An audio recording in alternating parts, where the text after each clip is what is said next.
और भगवान का नाम ले रहा है, सत्संग सभा में मारा है, तुम्हें कोई और जगह नहीं मिले, कोई और जगह चुन लेते।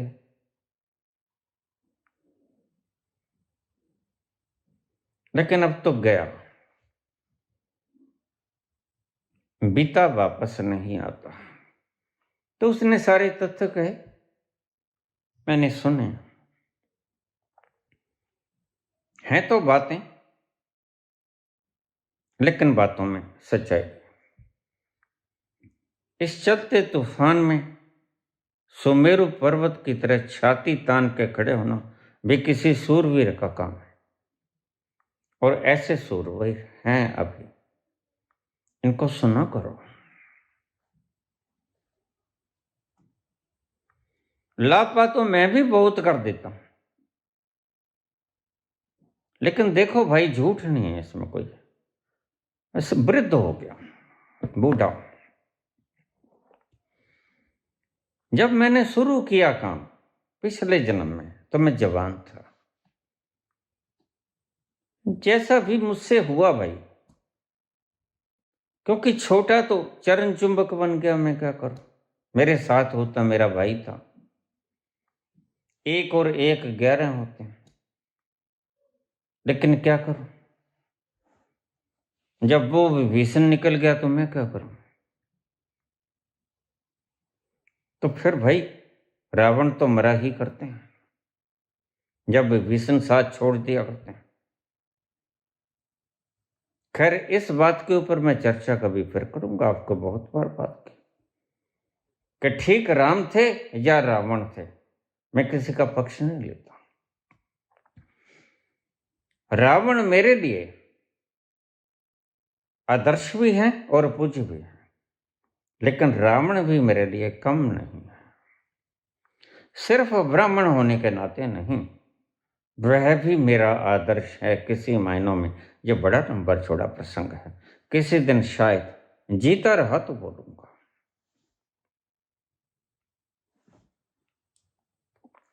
तो नीचे कमेंट पढ़े मैंने, क्या राय है लोगों की। मुझे पता है जिन्होंने राय इस वक्त नहीं थे। हमारे पास तो आज ऐसे आदमी हैं जो इस बात का फख्र करते हैं कि हमें फख्र है कि हम आज़ाद हिंदुस्तान में पैदा हुए, और हमारे माँ बाप ने हिंदुस्तान को आज़ाद कराने में चरण चुंबकों के अलावा और कोई अरोड़ा अदा नहीं किया। ऐसे युग में हम जी रहे हैं।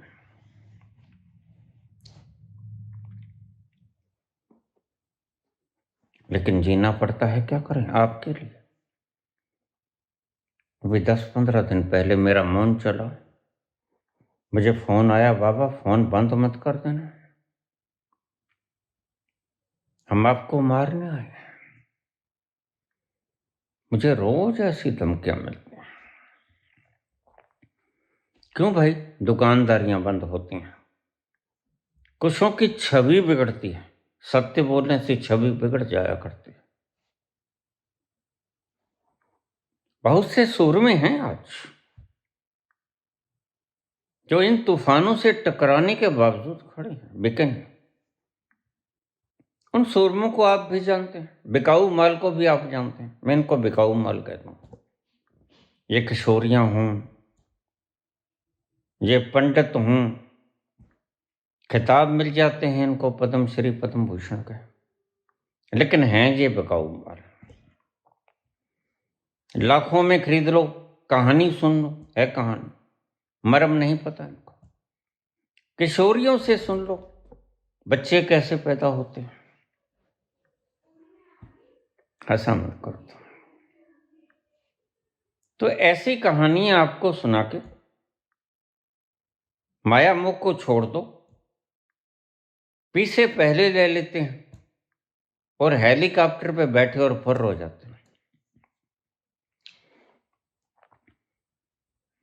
देखो भाई, मैं ऐसा आदमी तो हूं नहीं, मैं तो एक कमरे में बंद, मेरे लिए तो ये जेल है।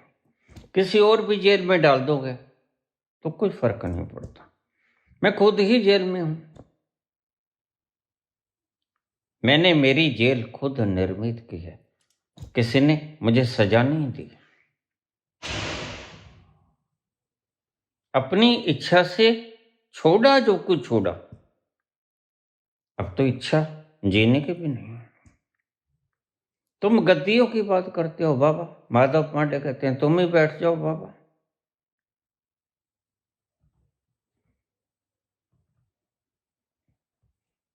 अरे भाई, जिसको खुद की सुध न रहती हो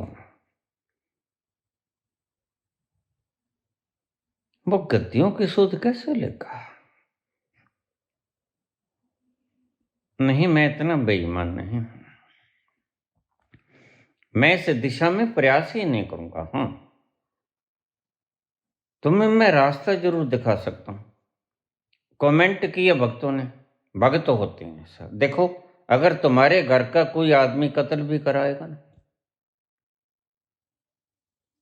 तो तुम्हारे घर वालों को पता होगा,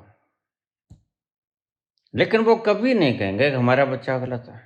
मैंने देखे हैं ऐसे बच्चे जो सब तरह के व्यभिचार करते हैं, लेकिन उसका बाप माँ कहते हैं नहीं नहीं, ये देवता पुरुष।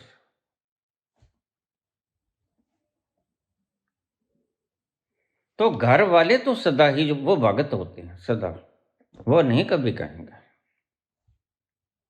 भी इन्होंने कुछ किया है। ऐसे कुछ भगत होते हैं, वो घर के मेंबर ही होते हैं। वो आप कुछ भी कर लो, सब ठीक है, चंगा सी, सब चंगा सी। और उस परिवार में जो मिल जाए तो सब चंगा सी हो जाता है। जो उस परिवार से निकल जाए तो भाई शाम को ईडी और आईटी भेज दी जाती है। जिन मलंगों के पास कुछ होता है उसका जो कुछ बिगाड़ नहीं सकते।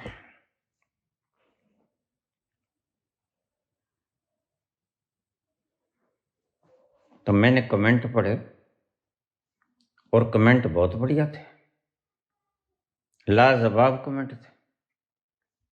लिखा था नाथूराम गौडसे जिंदाबाद। मैंने कहा तो तुम जिंदा रहोगे नाथूराम गौडसे बनकर? एक से प्रश्न किया मैंने, सच में एक गोडसे का भक्त मिल गया। उसकी माता साथ थी, कहते गोडसे बहुत अच्छा था। अगर गोडसे ना होता तो महात्मा गांधी सारा हिंदुस्तान पाकिस्तान को दे देता। अरे उसका बाप खिरास था, वो बेचारा कुछ करोड़ देने के लिए तो अनशन पर बैठा है। हिंदुस्तान उसके हाथ में है क्या? ऐसे कैसे दे देता? बेसिर पैर की बातें करते हैं ये लोग। तो मुझे कहने लगी नाथूराम गौडसे बहुत अच्छा आदमी था, कुर्बान हो गया, हमारे हृदय में जिंदा है। मैंने कहा माँ, तुम्हारे हृदय में जिंदा है? हाँ। तुम्हारा बेटा तुम्हारे साथ है? हाँ। मैंने बेटे से कहा पुत्र, तुम नाथूराम गौडसे बनना चाहोगे? हाँ। तो तुम लटकना भी चाहोगे? कि मैं क्यों लटकूंगा? मैंने कहा फिर नाथूराम गौडसे को तो लटकना पड़ता है। अगर नाथूराम गौडसे लटकने की हिम्मत नहीं रखता तो फिर नाथूराम गौडसे क्या हुआ? फिर तो गौडसे ना होगा। और मैंने उस मां से पूछा, मां तुम इसको लटकाता देख सकोगे लटकता हुआ? मैं क्यों देखूंगा? बस तुम सबसे यही चाहते हो कि भगत सिंह तो पैदा हो, लेकिन पड़ोसियों को पैदा हो, हमारे पैदा नहीं। ऐसे ही लोगों को मैं भक्त कहता हूं। तुम बनो नाथूराम गौडसे, मुझे मारो गोली, मैं हूं गांधी, मारो गोली।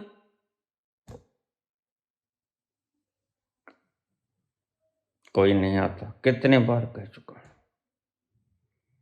नाथूराम गौडसे कितने और भक्त कितने और जिंदाबाद नारे लग रहे हैं, सब खरीदे हुए लोग हैं, कायर, बुज़दिल, नपुंसक, नामर्द। तो मैं किसी में कोई ताकत नहीं, कोई तो एक आ गया होता। कोई नहीं आया। एक नंबर के नामर्द हो तुम। इतना तुम्हारा खून खोलाने के बाद भी तुम मिलते हैं, डरते हो लटकने से। नाथूराम गोडसे ने इतनी हिम्मत तो कर दी, और मैं खुद कहता हूं, अरे बूढ़ऊ तो मर जाता 2-3 साल में, तूने क्यों अपनी जवानी बर्बाद की, जब तुम्हें पता था मैं ऐसे देश में रहता हूं जहां लोग भाग जाते हैं छोड़ के। तुम जानते नहीं थे क्या? आज क्या है तुम देख रहे हो। नाथूराम गोडसे की मां जो जिंदाबाद कहती है, खुद नहीं देखना चाहती है अपने बेटे को लटकते हुए, तो क्या खाक नाथूराम गोडसे की पूजा करेगी। ये कागजी पूजा है, इसको मैं कागजी शेर कहता हूं। और यह जो नाथूराम गोडसे जिंदाबाद कहता है, आओ गोली मारो मेरे, इससे ज्यादा मैं कहूँ।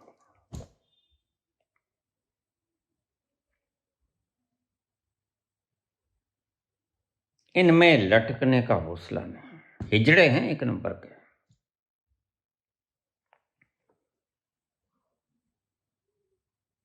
सब कागजी बकवास है, किसमें कोई तंत्र नहीं। तो मैंने बड़े कमेंट देखे, सिर्फ कमेंट करने वाले लोग हैं। कमेंट करने वाले लोग मैं सदा ही देखता हूं, जब उनको थोड़ी सी झाड़ पड़ती है तो माफी मांगने लग जाते हैं। ये चरण चुंबक भी जल्दी बन जाते हैं, मैंने देखे। मैं ऐसे लोगों की पुत्र रूप में प्रशंसा करूंगा। बढ़ते चलो पुत्र, हमारा आशीष तुम्हारे साथ है। तुम कभी हार मत मानना, और तुम ऐसे ही चलते रहो तो प्रकृति तुम्हें हारने देगी भी नहीं। प्रकृति से बड़ा संरक्षक कोई नहीं होता। तो ये जितने भी व्यक्ति हैं जो आज सही प्रचार को बचाए रख रहे हैं, बने रहो। बिकाऊ माल से मैं कहता हूं तुम भी बने रहो, क्योंकि दूध का दूध और पानी का पानी हो जाना चाहिए। एक नकली में, एक असली में।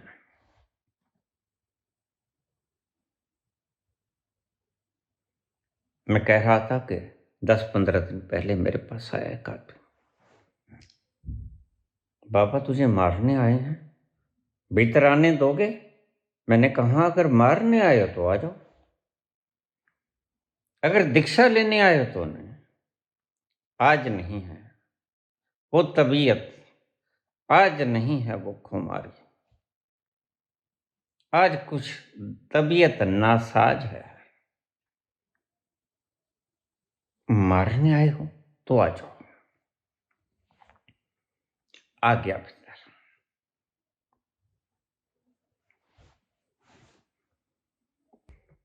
मैंने कहा कोई क्या लेके आया? पिस्टल है? तो फिर तू दस्ताना लेके आएगा। वो का है? दस्ताना लेके आ। तो मुझे मारना चाहता है ना, मैं तुझे मारना नहीं चाहता। फिर क्या करोगे बाबा?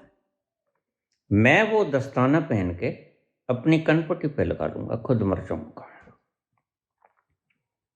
तेरे फिंगरप्रिंट्स नहीं आएंगे, मेरे फिंगरप्रिंट्स आएंगे।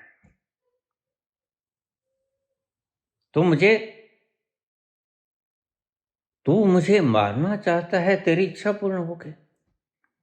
और मैं तुझे मारना नहीं चाहता, मैं तुझे नाथूराम की तरह लटकाना नहीं चाहता। मैं था नहीं नाथूराम को लटकने नहीं देता। मैं उसे कहता तू सुधर जा, तुझको तू गलत फहमी में आ गया, गलत संगत में पड़ गया। कोई बात नहीं, मैंने तो वैसे भी मरना था, जितना हो सका कर चला। फिर मैं क्या कहूंगा बाबा? तुम कह देना इसने मेरे से रिवॉल्वर छीन लिया और खुद मर गया कनपटी पे हाथ। वह व्यक्ति तो बुरी तरह रोने लगा। बाबा तुम थोड़ा अकड़ वकड़ दिखाते तो हाथ चल जाते।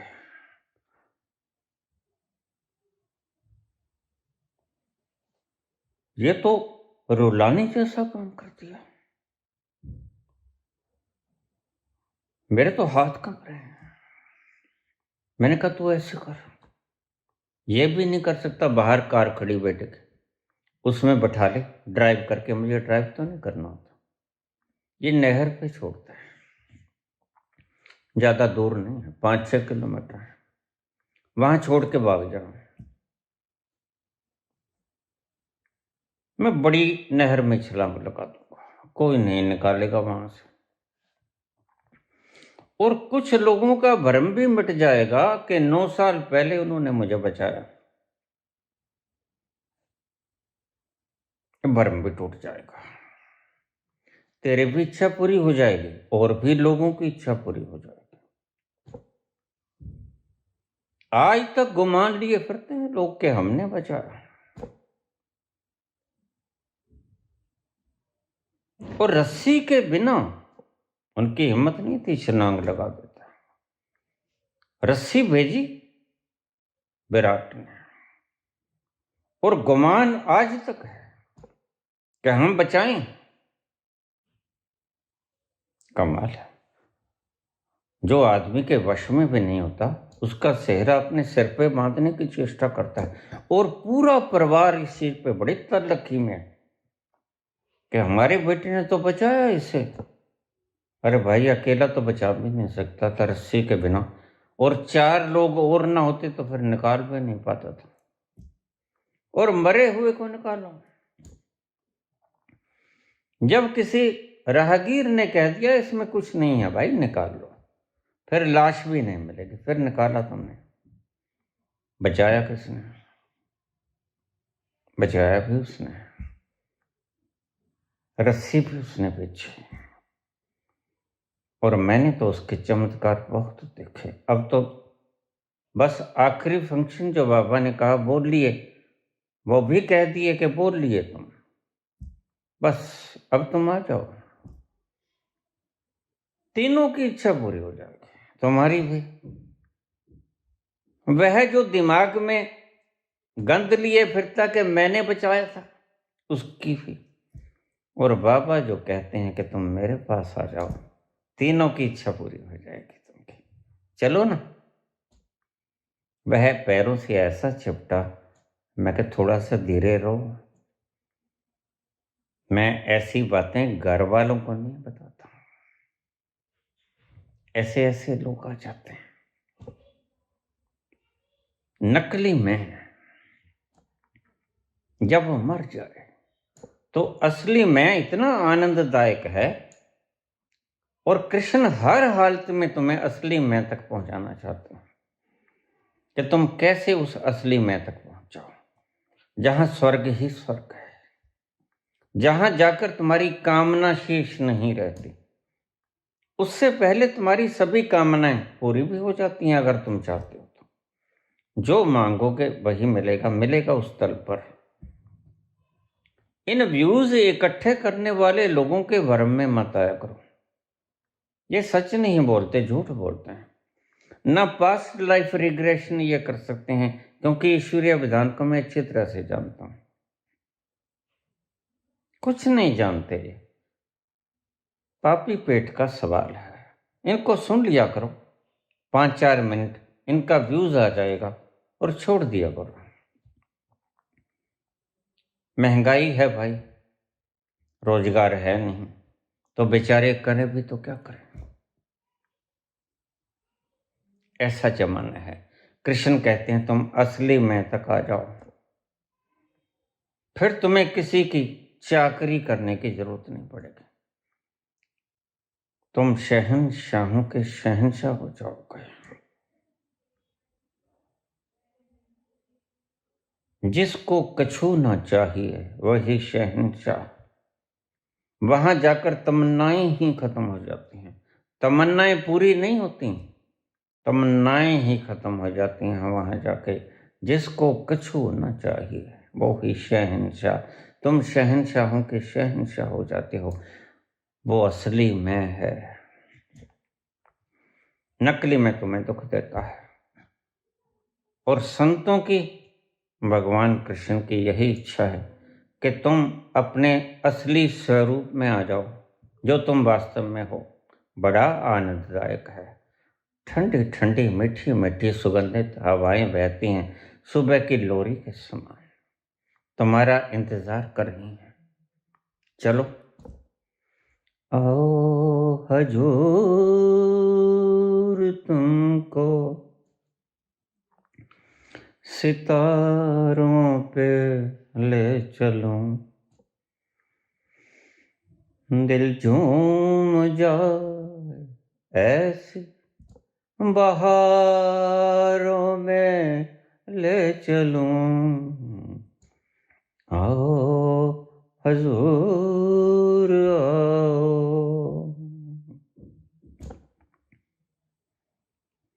श्री कृष्ण गोविंद हरे मुरारी, हे नाथ नारायण वासुदेवा। श्री कृष्ण गोविंद हरे मुरारी, हे नाथ नारायण वासुदेवा। पितु मात स्वामी सखा हमारे, पितु मात स्वामी सखा हमारे, हे नाथ नारायण वासुदेवा। श्री कृष्ण गोविंद हरे मुरारी, हे नाथ नारायण वासुदेवा। धरती हूँ मैं और तू है गगन, धरती हूँ मैं और तू है गगन। होगा कहाँ तेरा मेरा मिलन, धरती है तू और मैं हूँ गगन। होगा कहाँ तेरा मेरा मिलन, लाख पहरे यहाँ, लाख पहरे यहाँ, प्यार दिल में पले भी तो क्या है। एक तू ना मिला सारी दुनिया मिले भी तो क्या है। एक तू ना मिला, मेरा दिल ना खिला सारी बगिया खिले भी तो क्या है। एक तू ना मिला। धन्यवाद।